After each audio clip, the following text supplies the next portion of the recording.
começando, meus irmãos, para a gente não atrasar, né? Então, obrigado pela sua presença. Vamos dando início. Eu vou pedir para a irmã Jurema fazer uma oração, pedindo a Deus para estar conosco, falando dos nossos corações e usando aí a vida do Dr. Hélio para nos abençoar. Pai querido, Pai de amor, agradecemos pelo dia, agradecemos pela oportunidade de estarmos aqui mais uma vez entre os irmãos e um momento tão especial de aprender a sua palavra, de colocarmos ela em nosso coração e praticarmos, Pai.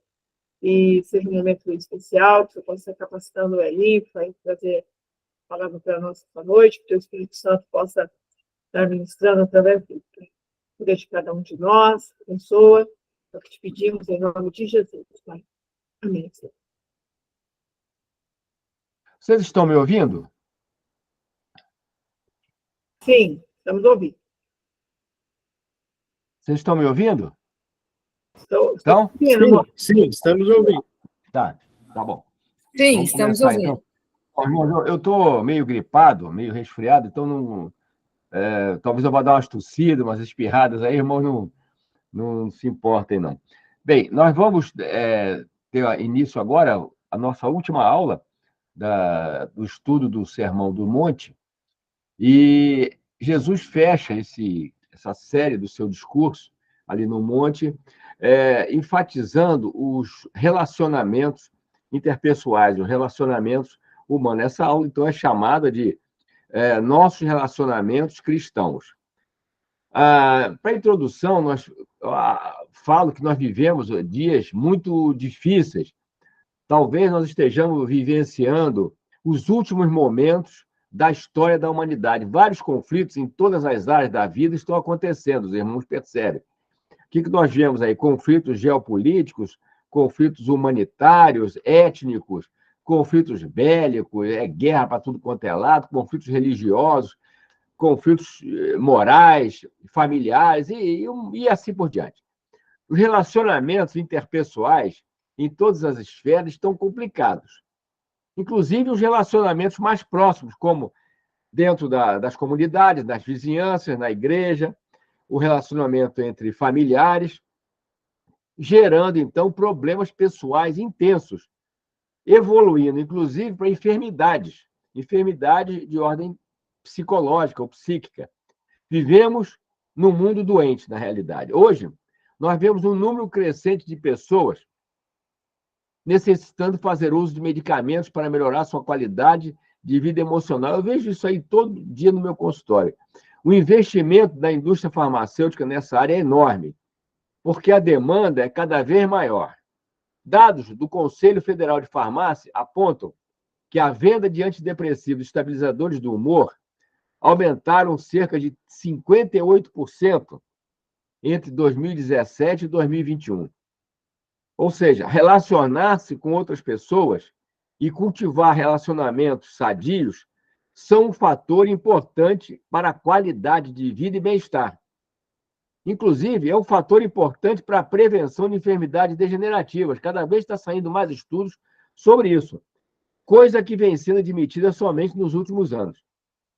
Certamente, a igreja é um bom lugar para este aprendizado de relacionamentos humanos. Mas a humanidade não tem conseguido esse objetivo, e verificamos cada vez mais relacionamentos humanos belicosos em todas as áreas. E, enfim, o que nós estamos vendo?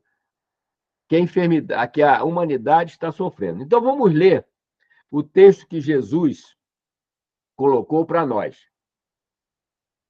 Se encontra lá em Mateus 7, de 1 a 12. Não julguem para que vocês não sejam julgados, pois da mesma maneira que julgarem, vocês serão julgados.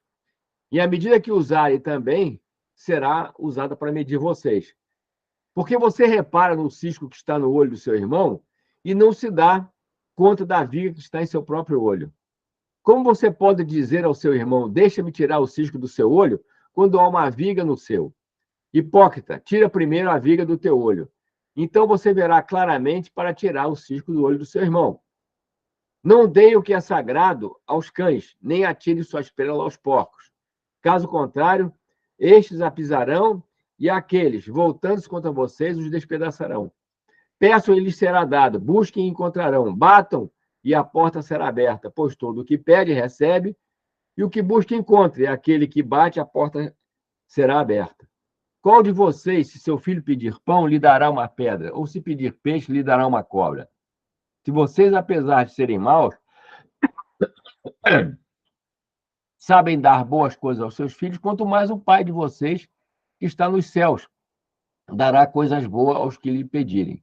Assim, em tudo, façam aos outros o que vocês querem que eles lhes façam, pois esta é a lei e os profetas. Então, diante dessa leitura, nós vamos abordar a nossa lição. Eu estava falando que a humanidade passa por momentos difíceis, nós estamos vendo a dificuldade interpessoal intensa que vai refletir na nossa saúde, no nosso bem-estar e cada vez mais conflitos mundial. Então, eu posso dizer que a humanidade está sofrendo. Percebo que as pessoas estão perdendo a sua empatia para o próximo, pelo próximo. Para justificar essas atitudes, o ser humano faz de tudo, até adulterar os princípios básicos de interpretação das escrituras sagradas com mais habilidade, ou com muita habilidade, torcendo então o significado das escrituras. Esta, como eu falei, é a última aula dessa série da Escola Bíblica, onde estudamos ensinamentos de Jesus no Sermão do Monte. Tudo o que foi apontado por Jesus nos influencia para vivermos bem em comunidade, tendo um relacionamento, irmãos, dentro dos padrões que Deus nos orienta.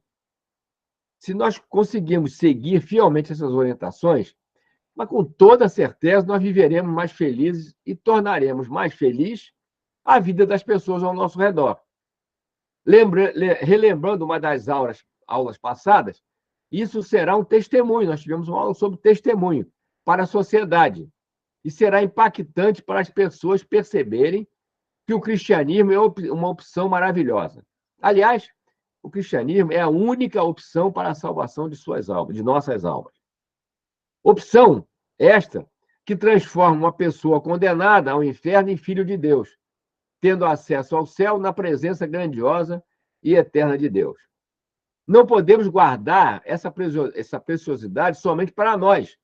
É uma opção que precisamos apresentar para as pessoas. O cristão não pode ficar calado diante desse sofrimento imenso, sabendo que existe uma alternativa para uma vida melhor.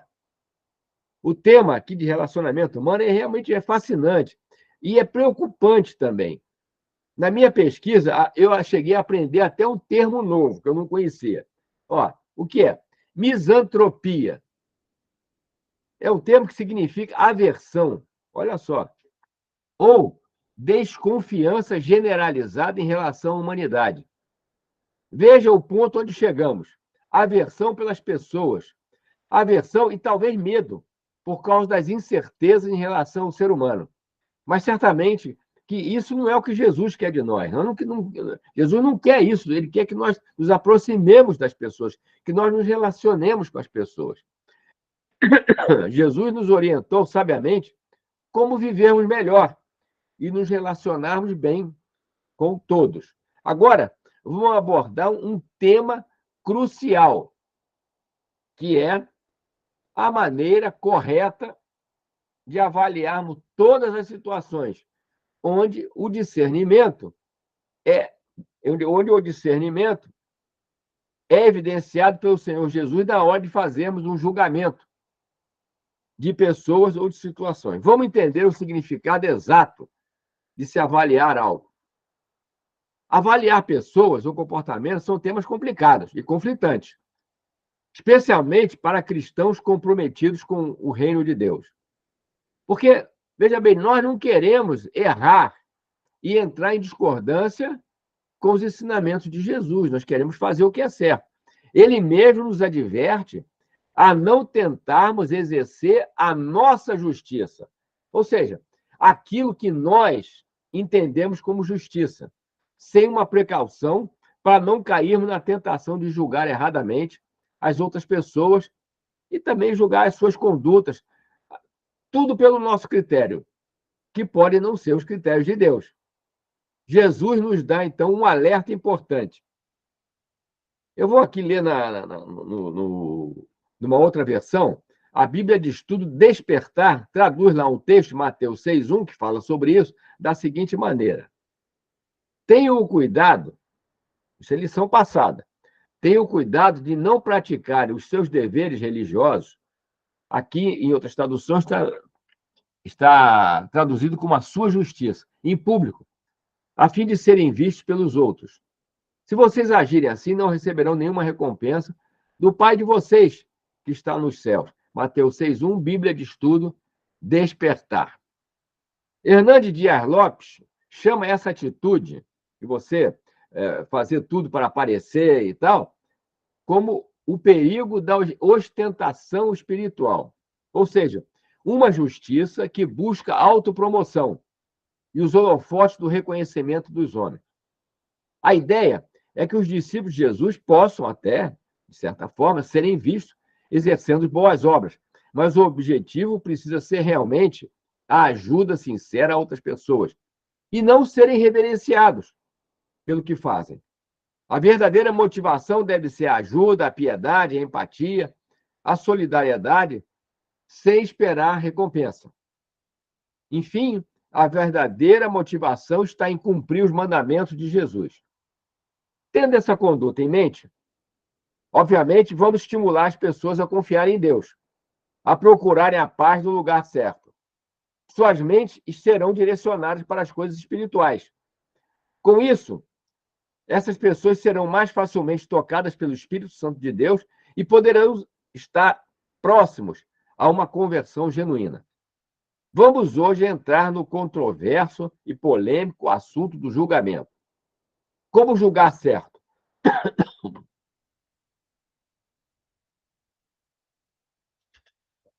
Como julgar certo? O que julgar? A quem julgar? Que critérios poderemos usar para não incorrer no risco de errarmos na relação com o nosso próximo? Veremos como Jesus abordou esse tema com sabedoria e discernimento. Vamos verificar que o texto que nós lemos nos ensina a avaliação em relação a pessoas do nosso convívio, a pessoas que rejeitam os ensinamentos de Deus, o nosso relacionamento com o Pai Celestial, finalmente, com os nossos filhos. Vamos entrar, então, no primeiro ponto, que é o perigo do julgamento, o perigo de fazer um julgamento errado. Então, o texto lá, não julguem para que vocês não sejam julgados, pois da mesma forma que julgarem, vocês serão julgados. E à medida que usarem, quer dizer, a maneira como vocês julgarem, também será usada para medir vocês. Portanto, Jesus faz aí um contraponto. Repara no cisco que está no olho do teu irmão e não se dá conta da viga que está em seu próprio olho. Como você pode dizer ao seu irmão, deixa-me tirar o cisco do seu olho, quando há uma viga no seu? Hipócritas, tire primeiro a viga do seu olho, então você verá claramente para tirar o cisco do olho do seu irmão. Não julgueis. A princípio, podemos ter uma ideia errada do que Jesus estava querendo ensinar. Precisamos, então, irmãos, entender exatamente o que Jesus estava querendo dizer e ensinar com essa ordem. Veja bem, uma ordem, não julgueis. O sentido real é de não se fazer um juízo crítico das pessoas. Agir, meus irmãos, sem discernimento quanto à pessoa ou atitude. Há um ditado antigo que diz mais ou menos assim: não julgue alguém enquanto ainda não tiver estado no lugar dessa pessoa. Isso é lá na época do Velho Testamento. Seria a nossa advertência, usando o linguajar de hoje, para nós calçarmos as sandálias do outro antes de julgar. Martin Lloyd Jones, que era médico, foi médico da rainha da Inglaterra e depois se tornou um grande pregador, um excelente pregador inglês, ele chama essa atitude de julgar precipitadamente e com dureza de juízo hipercrítico. Tá? Eu botei Hernandes Dias Lopes, não errei. É Martin Lloyd Jones. Tá? Literalmente, o verbo julgar, nesse contexto, significa fazer uma crítica, aliás, é Dias Lopes mesmo, Literalmente, o verbo julgar, nesse contexto, significa fazer uma crítica injusta, censura prejudicial ou maliciosa. Precisamos entender que Jesus estava falando para judeus, especialmente para fariseus, que gostavam de criticar os outros. Ele falava para o seu próprio povo, com quem convivia todo dia, tinha um convívio com eles, sabia como eles agiam, como eles pensavam. Ele falava para o seu próprio povo, falava com pessoas que conheciam as leis de Deus. Ele reprimiu exatamente esse tipo de julgamento. É um julgamento, irmãos, sem amor, com o objetivo de desmoralizar ou diminuir o próximo. É a satisfação com a desgraça do outro. É a satisfação com a queda do outro. Isso é totalmente condenado nas Escrituras. Vamos observar que mais tarde Jesus até declara que não devemos atirar pérolas aos porcos. Nós vamos chegar lá. Daí a necessidade de algum tipo de julgamento, que é o discernimento, que é discernir e decidir quem é porco e quem não é. Vamos nos deter, então, nessa aparente controvérsia. Aqui vai um princípio interessante para a nossa reflexão. Quando você sentir vontade de julgar alguém, corre em busca de um espelho. Você vai ver que tem defeito também. Para preparar essa aula, eu procurei alguns comentários bíblicos e assisti a 2 vídeos do pastor Luiz Saião, até por orientação do nosso querido irmão, doutor Fernando, sobre esse tema, que me ajudaram, então, a esclarecer alguns pontos importantes. Estamos aqui falando, então, de um julgamento sem critério, de viver à procura de falhas nos outros, no intuito de se sentir superior, demonstrando, então, uma falsa espiritualidade. É, nesse caso, atuar como um juiz severo, não observando seus próprios erros, quase que tomando a posição do próprio Deus. Por isso, Jesus nos alerta para que tiremos primeiro as traves de nossos olhos. Precisamos avaliar primeiro os nossos próprios erros antes de tecermos comentários a respeito de outras pessoas do nosso convívio. Isso é tirar as traves dos nossos olhos. Antes de tentar criticar ou corrigir alguém, precisamos nos corrigir primeiro. Vemos no texto uma diferença nos olhos do acusado e do acusador. Para o acusado, fala-se em cisco ou argueiro. Uma coisa pequena, mas que incomoda.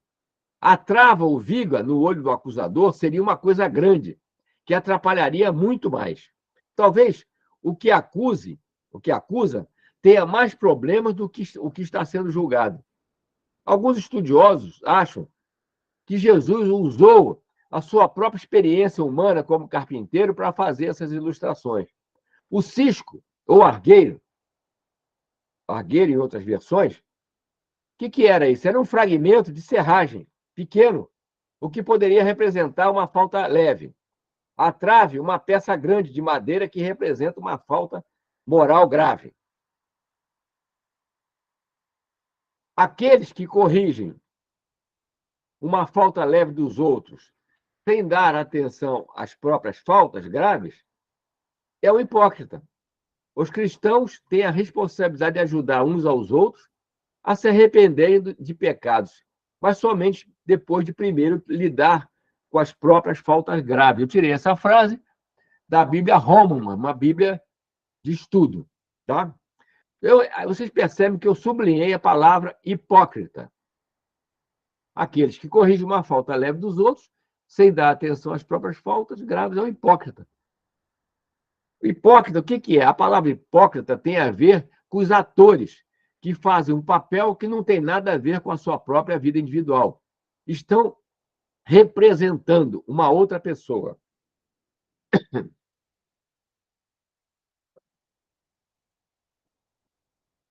Era assim que Jesus chamava as pessoas que não viviam, que não viam a própria trava em seus olhos.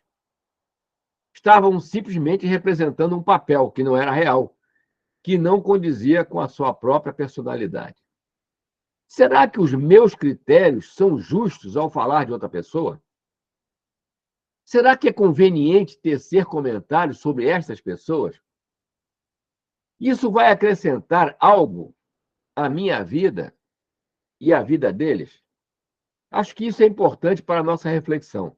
Às vezes fazemos julgamentos errados por não estarmos totalmente a par de toda a situação. Por exemplo, aconteceu comigo, com a Juju.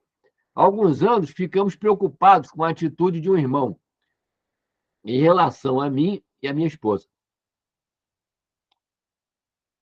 Nós julgamos, achamos que ele estava até nos desprezando, não nos cumprimentava direito, nos tratando com desdém. No final de culto, fizemos o que é certo e fomos falar com ele, só nós dois e ele. O irmão quase chorou conosco, dizendo que não era nada disso, mas que estava passando por alguns conflitos e pediu perdão por ter transparecido tal coisa.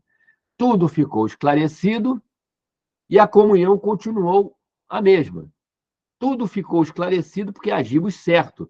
Cumprimos a determinação de Jesus. Se seu irmão pecar contra você, na realidade ele não pecou, mas nós achamos que tinha pecado, vá e, a sós com ele, mostre-lhe o erro. Se ele o ouvir, você ganhou o seu irmão. Eu acho que nós fizemos o certo e seguimos a palavra de Deus. O segundo ponto é o perigo de a gente agir sem discernimento. É quando Jesus agora fala sobre atirar pérolas aos porcos, aos cães. Veio o texto. Não dei o que é sagrado aos cães, nem atire suas pérolas aos porcos. Caso contrário, estes pisarão, e aqueles voltando-se contra vocês, os despedaçarão. Eu acho conveniente analisarmos algumas palavras para que o texto fique bem claro para nós. Agora, vemos uma ordem diferente, expressa, para que não desperdicemos nossas coisas preciosas com pessoas que não merecem tal oferta. As coisas santas e as pérolas podem ser interpretadas como as verdades do reino e as verdades de Deus, a salvação e os privilégios do céu. Não deem isso aos cães nem aos porcos. Mas para fazer isso, nós temos que ter um julgamento. Eles, o povão em geral, rejeitam todas essas coisas e repudiam o que consideramos sagrado. Jesus fala que deveríamos saber distinguir ovelhas, ou seja, pessoas comprometidas com o evangelho, dos cães e dos porcos. Ou seja, pessoas sem comprometimento. Também sabemos distinguir pessoas que são propensas a meditar sobre as coisas santas. Quando eu estava preparando, eu me lembrei do pastor Eli, que foi nosso pastor há anos atrás. Ele chamava essas pessoas, as pessoas boas, as pessoas comprometidas, as pessoas propensas ao evangelho, de homens de paz. Isso necessariamente passa por um julgamento de atitudes e de caráter. É um outro tipo de julgamento. Isso tem a ver com pessoas que rejeitam os ensinos das Escrituras, que debocham daquilo que cremos e que é sagrado para nós cristãos. A palavra cães, a que o Jesus estava se referindo, ele não está falando dos cães, os animais domésticos, que amamos, que convivem pacificamente conosco, que nos recebem com alegria ao chegarmos em casa. Mas ele estava se referindo aos cães que rodeavam as cidades, que andavam em bandos e eram animais ferozes. Russell Champlin diz que os cães do Oriente são mais bravos e gregários do que os do Ocidente. Comem carne putrefata, lixo ou qualquer coisa que encontrarem. Tais cães, com frequência, exibem violência. Esses animais eram um símbolo usado por Jesus para ilustrar a natureza de alguns homens. Champlin faz mais uma observação interessante a respeito desse texto.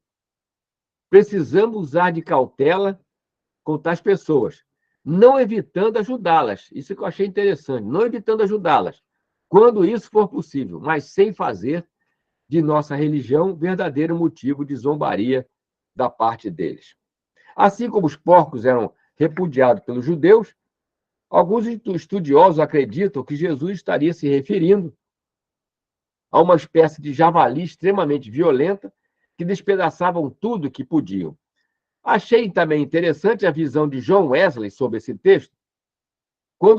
Ele dizia assim, quando chegarmos à conclusão de que não devemos mais gastar tempo e energia com algumas pessoas, ainda resta uma arma poderosa. E John Wesley caracteriza essa arma poderosa como a oração.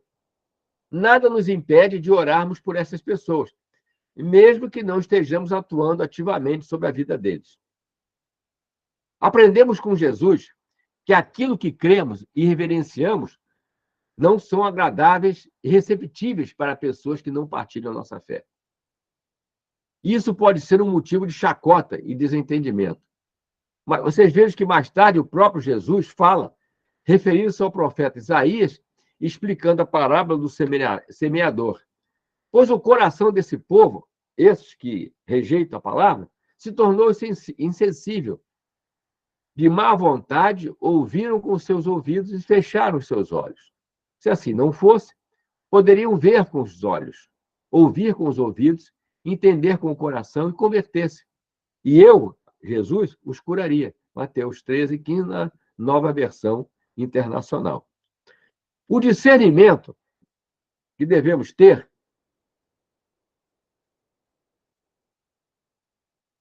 é que devemos amar a todos. Isso é uma ordem de Jesus. Mas nem todos receberão de bom grado as nossas convicções, nem a nossa possível ajuda. Não precisamos perder tempo e energia com essas pessoas.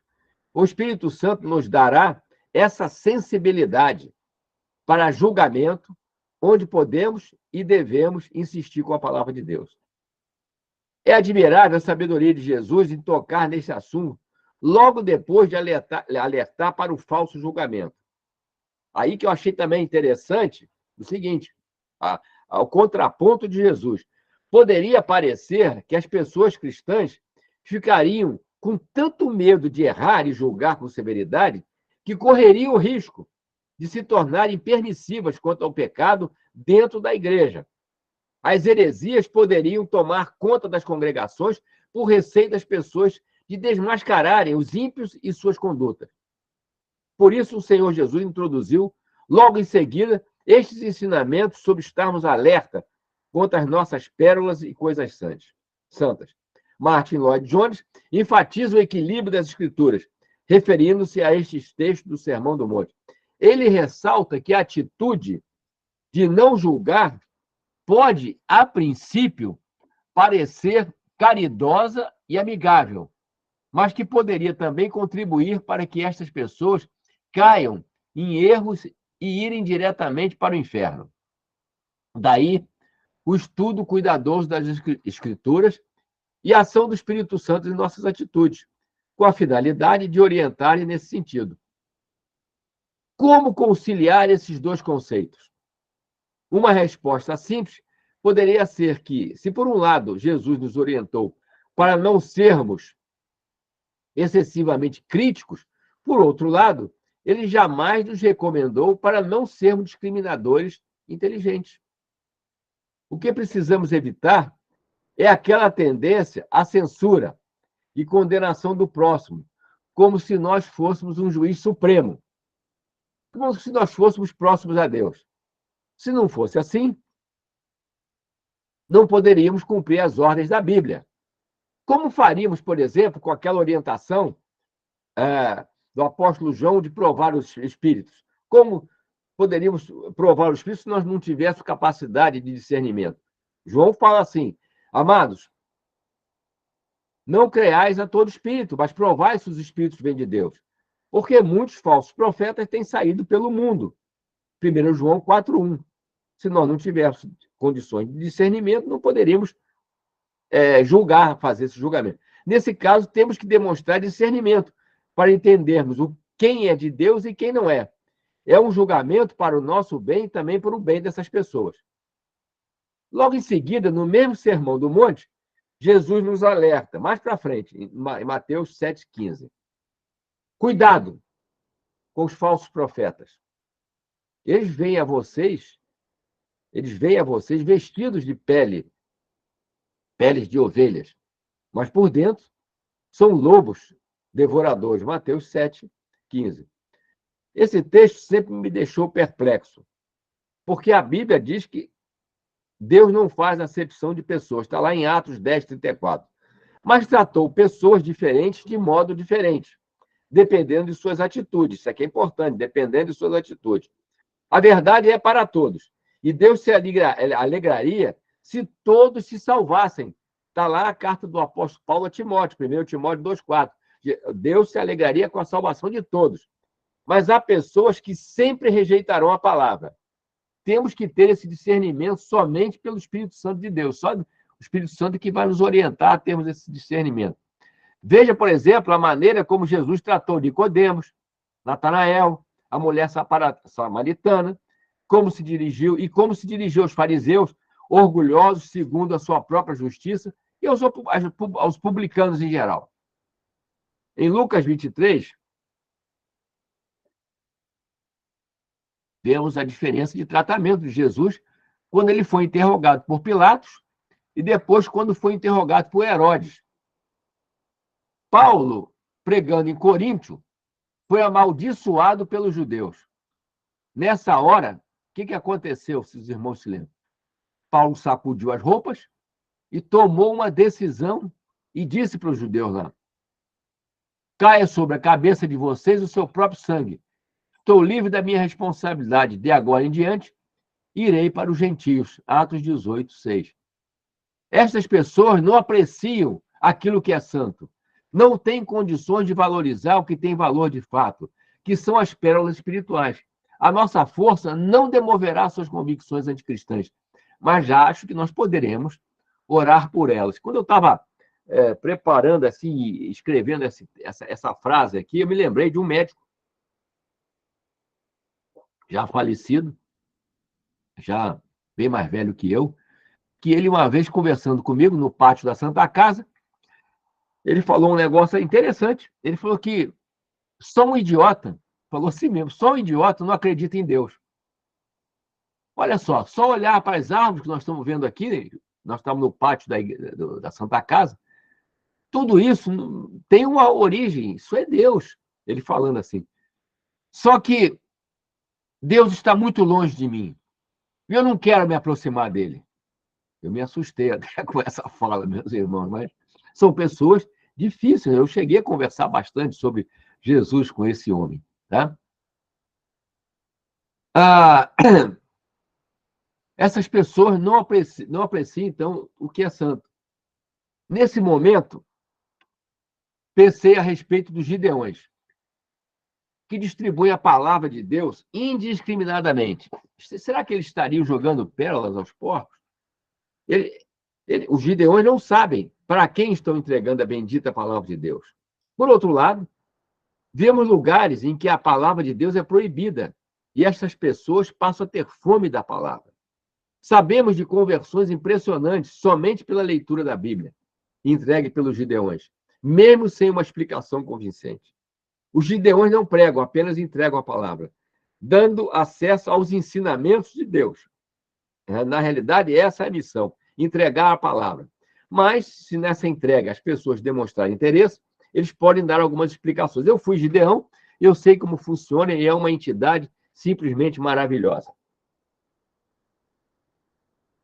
Mas tudo isso faz minhoca na cabeça da gente. Mas, olha, o que me confortou foi que até o grande médico, o grande pregador Lloyd Jones, tinha algumas dúvidas a esse respeito. Então, eu não estou sozinho nessas questões. O terceiro ponto é esse aqui. O perigo de não ter uma confiança, uma fé persistente, uma persistência confiante. Vai de Mateus 7, de 7 a 11. Peçam e lhes será dado. Busquem e encontrarão. Batam e a porta lhes será aberta. Pois todo aquele que bate, que pede, recebe. O que busca, encontra, e aquele que bate, a porta será aberta. Esses versículos são uma verdadeira oração de confiança. Sim, esses versículos eles mostram que quem busca, acha. Quem bate, a porta se abre, e pede, recebe. É um apelo à persistência na confiança em Deus e sua providência. Neste mundo de incertezas, quando não podemos prever quase nada, quando as coisas acontecem rapidamente e de modo imperceptível ou imprevisível, e nós vivemos num futuro desconhecido, numa jornada de perplexidade, temos aqui uma promessa de atendimento às nossas necessidades. Imaginemos o caso de Abraão, que saiu de sua terra, veja bem, obedecendo a Deus, largou todo o seu conforto, largou seus amigos e saiu. Ele saiu de um modo que nos amedronta. O escritor aos Hebreus nos informa que ele saiu sem saber para onde ia. Hebreus 11:8. Veja bem, o desconhecido e tudo que é novo são assustadores. Mas Abraão saiu sem saber para onde ia. Mas alguém disse que ele sabia com quem ia. Ele não sabia onde ia, mas sabia com quem ia. Quem estava ao seu lado, ele sabia. Jesus também nos deu essa lição quando estava chegando a hora da sua prisão. Os discípulos estavam com medo e abandonaram o mestre, tentando salvar as próprias vidas. Jesus falou: vocês me deixarão sozinhos. Mas eu não estou sozinho, pois meu Pai está comigo. João 16:32. Eu tenho tentado exercitar esse sentimento de companhia com o Pai. E tem sido gratificante nos momentos de reflexão pensar nessa possibilidade de estar em comunhão intensa com o Pai. Admirável que Deus nunca prometeu retirar todas as nossas dificuldades. Nunca prometeu uma vida fácil e sem problemas. Na realidade, os problemas nos fazem crescer. Se não fosse assim, se nós não tivéssemos problemas, nós seríamos o quê? Seríamos filhos mimados, que não sabem resolver conflitos, e perderíamos toda a essência de cristãos arrojados e destemidos. Mas uma promessa ele deixou, que estaria conosco todos os dias até o fim dos tempos. Mateus 28:20. Estes versículos não são uma promessa de que tudo o que queremos Deus vai realizar, mas aquilo que for melhor para nós sob a ótica de Deus e não sob a nossa própria ótica do mundo em determinado momento. Eu tenho a minha experiência pessoal de que algumas coisas que pedi a Deus e ele não me concedeu foi a melhor coisa que poderia ter me acontecido.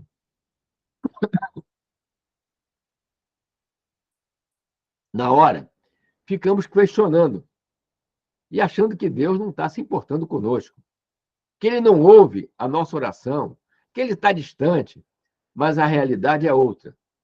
Se você for um discípulo sincero e ardoroso seguidor dos seus ensinamentos.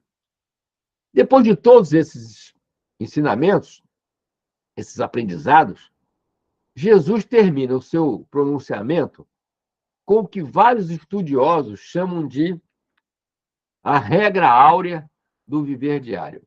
É o versículo 12 de Mateus 7.